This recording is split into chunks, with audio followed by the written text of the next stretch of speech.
నేను ఈరోజు ఈ వీడియో చేస్తున్నందుకు నాకు చాలా ఆనందంగా ఉంది. ఒక రకంగా చెప్పాలంటే చాలా గర్వంగా ఉంది. నిన్నటి రోజు రాష్ట్ర రాజకీయ చరిత్రలో ఎప్పటికీ మరచిపోని ఒక అధ్యాయంగా మిగిలిపోనుంది. చంద్రబాబు నాయుడు గారు ఇచ్చిన మాటని నిలబెట్టుకున్నారు. ఒకవైపు మేము అది పీకుతాము ఇది పీకుతాము అని చెప్పేసి మాట్లాడిన రాజకీయ నాయకుడు ఉంటే, మరొక వైపు మాట ఇచ్చి ఆ మాట నిలబెట్టుకున్నారు చంద్రబాబు నాయుడు గారు. రాష్ట్రంలో 50.54% ఉన్నటువంటి బీసీ సోదరులకి సోదరీమణులకి చంద్రబాబు నాయుడు గారు న్యాయం చేశారు. చంద్రబాబు నాయుడు గారు ఇచ్చినటువంటి మాట ఏంటి ఒకసారి మీకు ఇక్కడ గుర్తు చేస్తాను. ఇది మేనిఫెస్టో, 2 సంవత్సరాల కింద మీరందరూ చూసినటువంటి మేనిఫెస్టో. ఈ ఉమ్మడి మేనిఫెస్టో కూటమిది. ఇందులో చంద్రబాబు నాయుడు గారు బీసీలకి కొన్ని హామీలను ఇచ్చారు. ఇక్కడ మీరు చూసుకుంటే ఈ పార్ట్ కొంచెం జాగ్రత్తగా చూడండి. నేను ఇక్కడ హైలైట్ చేసి చూపిస్తాను. అగో ఈ పార్ట్ చూస్తే బీసీలకు రాజకీయ ప్రాతినిధ్యత అని చెప్పేసి ఇక్కడ ఒక మాట రాయడం జరిగింది. కింద స్థానిక సంస్థలు నామినేటెడ్ పదవుల్లో 34% రిజర్వేషన్లు అని చెప్పేసి, చట్టసభల్లో బీసీలకి 33% రిజర్వేషన్ల కోసం తీర్మానం చేసి కేంద్రానికి పంపిస్తాము. తక్కువ జనాభాతో ఎన్నికల్లో పోటీ చేయలేని వర్గాలకు నామినేషన్ల ద్వారా రాజకీయ భాగస్వామ్యాన్ని ఇస్తామని చెప్పేసి బీసీలకి మేనిఫెస్టోలో చంద్రబాబు నాయుడు గారు ఒక వాగ్దానం చేయడం జరిగింది. ఆ వాగ్దానాన్ని ఈరోజు చంద్రబాబు నాయుడు గారు నిలబెట్టుకున్నారు. ముందుగా చాలా మంచి వీడియో ఇది, చాలా మంచి వీడియో ఇది. ఈ వీడియోని మీరందరూ సేవ్ చేసి పెట్టుకోండి. ఎందుకంటే నిజంగా రాష్ట్రంలో 50% పైన ఉన్నటువంటి జనాభాకి ఈరోజు ఒక గౌరవం దక్కింది, ఒక గౌరవం దక్కింది. ఇదే ఆనందం అమరావతి గెజెట్ వచ్చిన రోజు నాలో మీరు చూసుంటారు. అదే ఆనందం ఈరోజు మళ్ళీ నాలో కనిపిస్తుంది.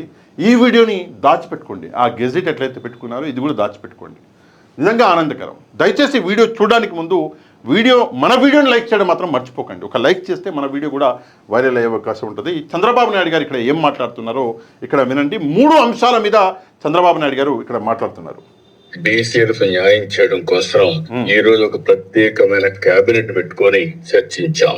ఇందులో అధ్యక్ష 3 ప్రధానమైన విషయాల్ని ఈ రోజు నిర్ణయం చేశాం. చాలా ఉన్నాయి కానీ 3 ప్రధానంగా నిర్ణయాలు చేశాం. బీసీలకు గ్రామీణ స్థానిక సంస్థల్లో 34% రిజర్వేషన్లు చట్టంలో ఏదుందో అది కల్పిస్తాం. అది మొదటి నిర్ణయం. పట్టణ స్థానిక సంస్థల్లో 33.33% రిజర్వేషన్ కల్పిస్తాం. ఇంకొక పక్కన అర్బన్ లోకల్ బాడీలో మేయర్, మున్సిపల్ చైర్మన్స్ ని ప్రత్యక్ష ఎన్నికల ద్వారా ఎన్నుకునే అధికారంతో ప్రత్యక్ష ఎన్నికల ద్వారా ఎన్నుకుంటారు. అయారాం గయారాంలు ఉండరు. సుస్థిరమైన పాలన, సమర్థవంతమైన పాలన మా కూటమి నిర్ణయం అని చెప్పి ఇంకొకసారి ప్రజలందరికీ విజ్ఞప్తి చేస్తున్నాను. మూడోది 13 జిల్లాలు ఉన్నాయి, జిల్లా పరిషత్తులు ఉన్నాయి, 28 జిల్లాలు ఉన్నాయి. ఇది కూడా ఒక హిస్టారికల్ నిర్ణయం. రాబోయే ఎన్నికల్లో ఆంధ్రప్రదేశ్ లో 28 జిల్లా ప్రజా పరిషత్తులు వస్తున్నాయి. ఈ 3 నిర్ణయాలు ఇంకా చిన్న చిన్న నిర్ణయాలు. ఒకప్పుడు పదవుల కోసం రాజ్యాంగాన్ని మిస్యూజ్ చేశారు. డిప్యూటీ మేయర్ 2, జిల్లా ప్రజా పరిషత్తుల వైస్ చైర్మన్ 2.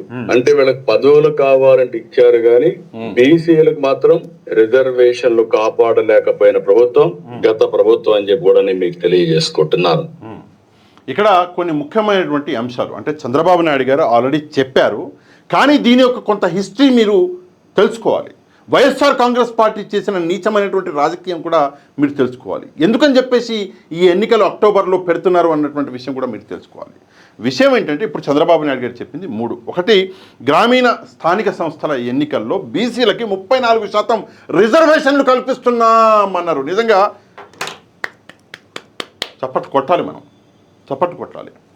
పట్టణ మన స్థానిక సంస్థల ఎన్నికల్లో 33.33% రిజర్వేషన్లు బీసీలకు కల్పిస్తున్నామన్నారు. నిజంగా చప్పట్లు కొట్టాలి, మనందరం చప్పట్లు కొట్టాలి. ఇక పట్టణ ఏదైతే మేయర్, డిప్యూటీ చైర్పర్సన్ ఇవి ఎన్నికలు ఉంటాయో అవి ఎన్నికలు జరిపిస్తాము, ఎవరికి పడితే వాళ్ళకి ఇవ్వడం కాదు, ఎన్నికలు జరిపిస్తాము, ప్రత్యక్ష ఎన్నికలు అని చెప్పేసి ఇక్కడ చంద్రబాబు నాయుడు గారు ఒక మాట చెప్పడం జరిగింది. ఇన్ని రోజులు ఏం చూసినాము, మేయరు మరియు మున్సిపల్ చైర్పర్సన్కి ఇష్టం వచ్చినట్టు, అంటే ఏదో తూతూ మంత్రంగా పదవులు ఇచ్చే కార్యక్రమం కాకుండా దీనికి ప్రత్యక్షంగా ఇప్పుడు ఎన్నికలు పెడతాము, పదవులకి ఒక శాంటిటీ ఉంటుంది, ఎవరొస్తే రావడము పోవడం ఉండదు, ఆయారాములు గయారాములు ఉండరు, ఎన్నికలలో ఎవరైతే నెగ్గారో వాళ్ళే వచ్చి కూర్చోవచ్చు పదవుల్లో అని చెప్పేసి ఇంకోటి చెప్పారు. నెక్స్ట్ జిల్లా పరిషత్ నిజంగా చాలా గర్వించదగ్గటువంటి విషయం. 28 జిల్లాలని జిల్లా పరిషత్ చేస్తామని చెప్పేసి చెప్పారు. దీనివల్ల జరిగేటటువంటి మంచి ఏంటి, ఎందుకని చెప్పేసి అక్టోబర్ నెలలో చంద్రబాబు నాయుడు గారు ఈ ఎన్నికలు చేస్తామంటున్నారంటే ఇక్కడ ఒక మంచిని మనం గుర్తించాలి. ఏంటంటే 16వ ఆర్థిక ఏదైతే సంఘం ఉందో దానికి సంబంధించినటువంటి నిధులు రావాలి మనకి, సెంట్రల్ గవర్నమెంట్ నుంచి ఆ నిధులు వస్తాయి. ఎన్నికలు జరిగితే ఆ నిధులు మనకు వస్తాయి, ఆ నిధులు వస్తే మనము రాష్ట్రానికి ఎంతో కొంత మంచి అన్నది చేయవచ్చు అన్నటువంటి ఒక మంచి ఉద్దేశంతో చంద్రబాబు నాయుడు గారు ఈరోజు ఈ నిర్ణయాలు తీసుకున్నారు. ఒక విషయం చెప్తానండి, ఈ విషయాన్ని కొంచెం డీప్గా మీరు కూడా ఆలోచించండి. చంద్రబాబు నాయుడు గారు చేసేటటువంటి ప్రతి పనికి ఏదో ఒక కారణం ఉంటుంది, అదొకటి. రెండోది, ఆయన నిర్ణయాలు ఈరోజు పనికొస్తాయి, 10 ఏళ్ల తర్వాత, 20 ఏళ్ల తర్వాత, 40 ఏళ్ల తర్వాత ఆ రాబోయే ఫ్యూచర్ని కూడా దృష్టిలో పెట్టుకొని నిర్ణయాలు తీసుకుంటాడు చంద్రబాబు నాయుడు గారు. అక్కడి నుంచి ఒక 2000 కోట్లు, 2500 కోట్లు పనికొస్తాయి జిల్లాలకి, పెద్ద అమౌంట్ అది జిల్లాలకి. మరి తీసుకుందాం సెంట్రల్ గవర్నమెంట్ డబ్బు, తీసుకోవాలంటే ఏం చేయాలి, ఎన్నికలు జరగాలి. సరే ఓకే, ఇక్కడ మనం బీసీల గురించి మాట్లాడినాము. నిజంగా బీసీలకి న్యాయం చేసిన పార్టీ ఏది?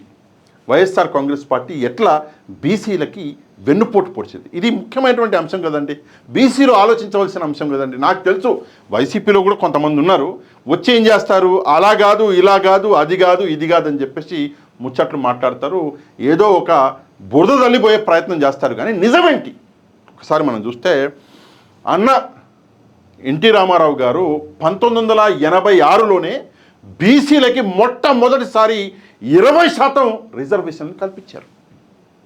అన్న ఎన్టీఆర్ గారు 1986లో 20% మొదటిసారి రిజర్వేషన్ కల్పించారు.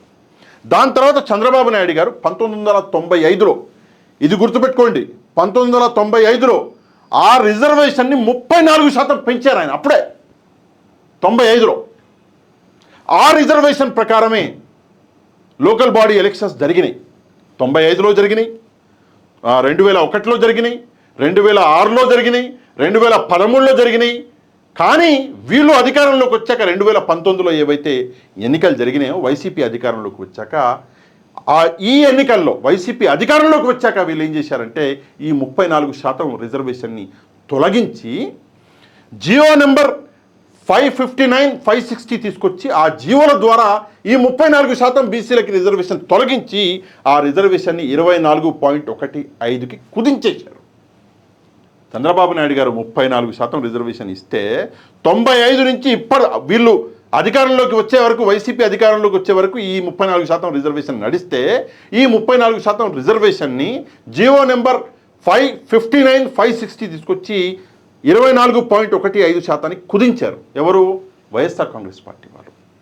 ఇంతకన్నా ఘోరము, ఇంతకన్నా నీచము మరొకటి ఉండదు. కనీసం కోర్టులో ఏదైతే పిల్స్ వేశారో, కేసులు వేశారో, కనీసం అప్పీల్కి వెళ్ళలేదు వైసీపీ, ఎలాంటి ప్రయత్నం చేయలేదు వైసీపీ. ఇంతకన్నా సిగ్గుచేటు మరో, అంటే మనకు కావాల్సిన వాళ్ళని ఎక్కించాలి కదా, మనకు కావాల్సిన వాళ్ళని ఎక్కించాలి. ఒక వ్యక్తి పేరు పక్కన ఇంకో పేరు ఉండాలి, ఆ పేరు ఉంటేనే పదవి. సరే ఓకే, నేను అట్లా పేర్లు బయటికి చెప్పి కించపరచను ఎవరిని, కానీ నాకు వాళ్ళకి చాలా వ్యత్యాసం ఉంది కాబట్టి, నాకు మానవత్వం ఉంది కాబట్టి నేను కించపరచను. కానీ నిజంగా చాలా దారుణం ఇది. 34% ఉన్న రిజర్వేషన్ని 24.15%కి తగ్గించారు అంటే ఎన్ని గుండెలు. జనాభానేమో 50.54% ఉంది. రాష్ట్రంలో ఉన్న మొత్తం జనాభాకి బీసీలు సగం కంటే ఎక్కువ ఉన్నారు. మీరు రిజర్వేషన్ తగ్గించారు, సిగ్గుచేడు కాదు? అన్న ఎన్టీఆర్ గారు ఆ రోజు పెట్టినటువంటి ఆ 20% రిజర్వేషన్ వలన పెద్ద పెద్ద నాయకులు రాజకీయాల్లోకి వచ్చారు. ఇక్కడ పెద్ద లిస్టే ఉంది. ఎర్రన్నాయుడు గారు, యనమల గారు, దేవేంద్ర గౌడ్ గారు, చూడండి పేరు దేవేంద్ర గౌడ్ గారు. అంతెందుకండి, ఇప్పుడు మన స్పీకర్గా ఉన్నటువంటి అయ్యన్న పాత్రుడు గారు, వీళ్ళందరూ అప్పుడు రాజకీయాల్లోకి వచ్చిన వాళ్ళు. ఎలా వచ్చారు? అన్న ఎన్టీఆర్ గారు ఆ రిజర్వేషన్ 20% పెట్టడం వల్ల వచ్చినటువంటి నాయకులు. వీళ్ళు ఈ రోజు కూడా రాష్ట్రాన్ని పాలిస్తున్నారు, రాష్ట్రం కోసం కష్టపడుతున్నారు.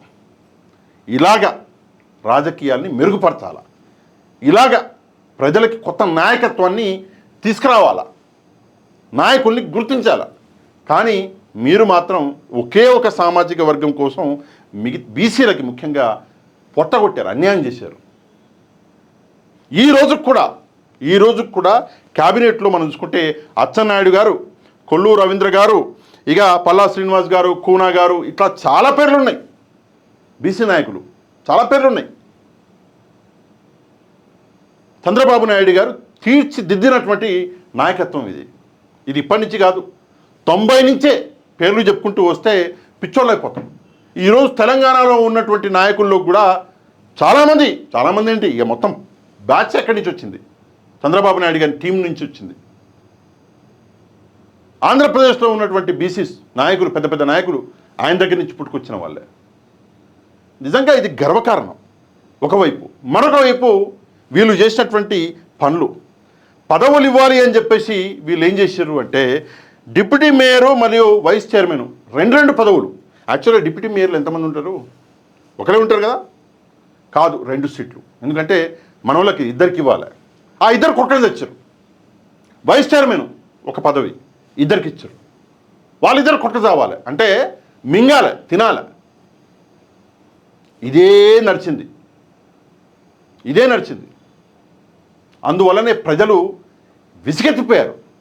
యాక్చువల్గా ఎందుకు వచ్చినాయి 11 సీట్లు, ఏం జరిగింది అని చెప్పేసి చాలామంది ప్రశ్నించారు కదా, చాలామంది తలలు బాదుకున్నారు. ఎందుకు 11 సీట్లు వచ్చినాయి అంటే ఇందుకే. ప్రజలు విసిగిపోయారు, వీళ్ళ అన్యాయాలు చూడలేక, వీళ్ళ తిండి చూడలేక. ఈరోజు బయటకు వచ్చి మొన్న ఎవరో మాట్లాడుతున్నారు, మేడం మాట్లాడుతున్నారు, ఎవరో మేడం పేరు అంటే ఎవరు మాట్లాడారో తెలియదు కానీ ఏం మాట్లాడుతున్నారు, అదేదో ఇసుక దందా, ఇదేదో దందా అని చెప్పేసి మాట్లాడుతున్నారు. మా దగ్గర గెలిచిన ఎమ్మెల్యే అసలు తాను ఎవరో కూడా ఎవరికి తెలియదు అని చెప్పేసి మేడం మాట్లాడింది. ఆ మేడం ఎవరో గుర్తులేదు, మీకు గుర్తుంటే ఒకసారి పేరు కమెంట్ చేయండి. మాట్లాడింది. నిజంగా తల్లి, ఆ ఎమ్మెల్యే గారు తెలుసా తెలియదా అన్నది నేను దాని మీద కమెంట్ చేయను. కానీ ప్రజలు ఆ ఎమ్మెల్యే గారికి ఓటు ఎందుకు వేశారంటే నీ మీద కోపంతో. నువ్వు తిన్న తినుడు నిజంగా అదొక చరిత్ర. మంత్రైన మరుక్షణం కారు కొను తల్లి, లక్షలాది రూపాయలు, కోట్లాది రూపాయల కారు. ఆడుదాం ఆంధ్ర అని చెప్పేసి మొత్తం ఆంధ్ర కిట్లని మింగేసావు తల్లి.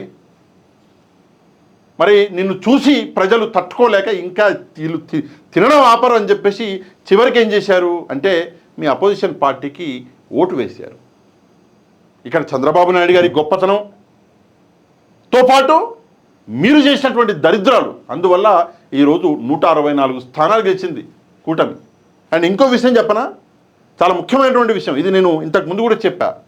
తెలుగుదేశం పార్టీ అన్నది ఇండియాలోనే అతి పెద్ద రీజనల్ పార్టీ. ఈరోజు అతి పెద్ద అంటున్నా, అంటే 100 out of 100 స్ట్రైక్ రేట్ ఉన్నటువంటి పార్టీ అయితే జనసేన ఒప్పుకుంటా. కానీ పెద్ద పార్టీలలో 100కి పైగా సీట్లు ఉన్నటువంటి పార్టీలలో తెలుగుదేశం పార్టీ ఇండియాలోనే మొత్తం 28 రాష్ట్రాల్లో తెలుగుదేశం పార్టీ నెంబర్ 1.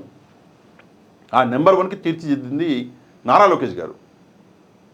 ఒకసారి దయచేసి పేర్ని నాని గారు అర్థం చేసుకోవాలి. ఎందుకంటే నారా లోకేష్ గారి ఆయనకేంటి పోలిక, ముఖ్యమంత్రి నేను వస్తాను అని చెప్పి నారా లోకేష్ గారిని పేర్ని నాని గారు కొంత కించపరిచే పని చేస్తున్నాడు. మీ కొడుకుని నువ్వు గెలిపించుకోలేకపోయినావు. లోకేష్ గారు ఒక పార్టీని కాదు, కూటమిని 164 సీట్లతో గెలిపించుకొని వచ్చారు. మరి నీకు ఆయనతో పోలిక ఏంటి? ఓసారి పేర్ని నాని గారు ఆలోచిస్తే బాగుంటుంది. మాట్లాడడం ఏముందండి, ప్రతివాడు మాట్లాడతాడు, మైకుంటే ప్రతివాడు మాట్లాడతాడు. సరే, ఆ విషయాలన్నీ ఈరోజు ఎందుకు, మంచి రోజు మనం మాట్లాడుకోవడం. కానీ ఏది ఏమైనా కూడా రాబోయే రోజుల్లో బీసీలు దాదాపుగా 50% పైగా రాష్ట్రంలో ఉన్నటువంటి బీసీలు అందరూ కూడా చంద్రబాబు నాయుడు గారితో కలిసి నడిచేటటువంటి రోజు అన్నది ఆరంభమైంది. సరే, దీని మీద బురద జల్లే కార్యక్రమం చేస్తారు, దీనికి వ్యతిరేకంగా రాస్తారు. అండ్ ఇంకో విషయం ఏంటంటే ఏదైతే ఈరోజు అనౌన్స్ చేశారో చంద్రబాబు నాయుడు గారు, దీనికి వ్యతిరేకంగా కేసులు కూడా వేయిస్తారు వీళ్ళు. చూడండి, వైసీపీ వాళ్ళు ఈ రోజు పడతాయి కేసులు, ఈ రోజు నుంచే మొదలు పెడతారు. కరెక్ట్గా రెడీగా ఉంటుంది వాళ్ళతో టీము. మంచి జరుగుతుందా కేసులు వేసేయండి, మంచి జరుగుతుందా కేసులు వేసేయండి, ఈ రోజు నుంచే వేస్తారు. అడ్డుకోవడానికి ట్రై చేస్తారు. అక్టోబర్లో ఎన్నికలు జరగకుండా లోకల్ బాడీ ఎలక్షన్స్, దాని మీద కూడా కేసులు వేస్తారు. ఎలా చేస్తారో చంద్రబాబు నాయుడు గారు చూడాలి. అండ్ ఆయన చెప్పినట్టుగా ఇన్ టైంలో ఎలక్షన్స్ చేసి 16వ ఆర్థిక సంఘం నుంచి వచ్చేటటువంటి ఆ డబ్బు ఏదైతే కేంద్రం నుంచి వస్తుందో ఆ డబ్బు తీసుకోవాలి, జిల్లాలు అభివృద్ధి చేయాలి, ప్రజలకి మంచి చేయాలి, విద్యార్థులకి విద్య, నిరుద్యోగులకి ఉద్యోగం అన్నది ఇవ్వాలి. ఇది మొత్తం చూసి కొంతమంది కడుపు ఇంకా కాలి మళ్ళీ అదే రచ్చలు చేయాలి. వాళ్ళు కోట్ల చుట్టూ తిరగాలి, అట్లనే టైం వేస్ట్ చేసుకోవాలి. ఒకవైపు మండలిలో రచ్చ, రెండో వైపు ఇక్కడ అసెంబ్లీలో చంద్రబాబు నాయుడు గారు ఇంత పెద్ద బిల్లు. నిజంగా మీకు చిత్తశుద్ధి ఉంటే వైఎస్ఆర్ కాంగ్రెస్ పార్టీ నాయకులకి మీరు ఇక్కడ ఉండాలి కదా. ఆ రోజు అమరావతి అప్పుడు కూడా అట్లే చేసిర్రు, నేను మర్చిపోయినా గుర్తు చేయడం. అమరావతి అప్పుడు కూడా పార్లమెంట్లో అట్లే చేసినారు. ఆ రోజు మీరు ద్రోహులుగా మిగిలిపోయారు. ఈరోజు ఇంత ముఖ్యమైనటువంటి బిల్లు ఇక్కడ సమావేశం ఉంటే బీసీలకు సంబంధించి కనీసం అసెంబ్లీకి వెళ్ళలే, మళ్ళొకసారి ద్రోహం చేసింది బీసీలకి వైసీపీ. అప్పుడేమో రాష్ట్ర ప్రజలకి ద్రోహం చేశారు పార్లమెంట్లో, అమరావతి బిల్లుకి మీరు సపోర్ట్ చేయకుండా. ఈరోజు రాష్ట్రంలో ఉన్న బీసీలకు ద్రోహం చేశారు. ఈ బీసీ బిల్లు ఈ సమయంలో అక్కడ లేకుండా. ఏది ఏమైనప్పటికీ కూడా ఏదైతే బిల్లు ఉందో దీనికి సంబంధించి ఈ రిజర్వేషన్ ఉందో దీని గురించి మీరేమనుకుంటున్నారో ఒక కమెంట్ చేసి తప్పకుండా ఈ వీడియోని ఒక లైక్ చేసి మన ఛానల్ని సబ్స్క్రైబ్ చేసుకొని వాళ్ళు ఛానల్ని కూడా సబ్స్క్రైబ్ చేసుకోండి. నెక్స్ట్ వీడియోలో మళ్ళీ కలుద్దాం. అంతవరకు థ్యాంక్ యూ వెరీ మచ్. జై హింద్.